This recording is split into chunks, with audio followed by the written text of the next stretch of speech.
പ്രിയപ്പെട്ടവരെ നമസ്കാരം. ഞാൻ ദേവരാജ് അമ്പലയിലാണ്. ഇത് വയനാട്ടിൽ മീനങ്ങാടി കേണിച്ചിറ റൂട്ടിൽ മെയിൻ റോഡിൽ നിന്നും വളരെ അടുത്ത് സ്ഥിതി ചെയ്യുന്ന ഒരു 15 സെൻറ്റ് സ്ഥലവും നല്ല ഭംഗിയുള്ള ഒരു 2 നില വീടും വിൽപ്പനയ്ക്കുണ്ട്. ഈ കാണുന്ന വീടാണ് വിൽപ്പനയ്ക്കുള്ളത്. 3 ബെഡ്റൂം ഉണ്ട്. നല്ല സൗകര്യമുണ്ട്, വണ്ടി പാർക്ക് ചെയ്യാനും ഒക്കെ ആയിട്ട് നല്ല ഭംഗിയുള്ള സ്ഥലം. മുകളിൽ ഇനിയും റൂമൊക്കെ എടുക്കാനുള്ള സൗകര്യമുണ്ട്. കാർ ഷെഡും എല്ലാം ആയിട്ട് നല്ലൊരു സൗകര്യത്തിലുള്ള ഒരു നല്ല ഭംഗിയുള്ളൊരു വീട്. വെള്ളത്തിന് ബോർവെല്ലാണ്. 15 സെൻറ്റ് സ്ഥലമുണ്ട്, 3 ബെഡ്റൂം. അപ്പോൾ ഓക്കെ, ഈ വീടിൻ്റെ ഫുൾ വീഡിയോ ദേവരാജ് വയനാട് എന്ന യൂട്യൂബ് ചാനലിൽ അപ്ലോഡ് ചെയ്തിട്ടുണ്ട്.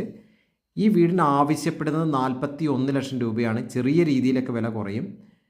നല്ല ഭംഗിയുള്ള വീടും അത്യാവശ്യത്തിന് സൗകര്യമുള്ള റൂമുകളൊക്കെയാണ്. അപ്പോൾ ഓക്കെ, ഇതിൻ്റെ വിശദമായ വിവരങ്ങൾക്ക് നിങ്ങൾ എൻ്റെ ഫോൺ നമ്പറിൽ ബന്ധപ്പെടുക. 94 95 36 57 30. എൻ്റെ ചാനൽ ഒന്ന് സബ്സ്ക്രൈബൊക്കെ ചെയ്ത് സപ്പോർട്ട് ചെയ്യുക. അപ്പോൾ എല്ലാവർക്കും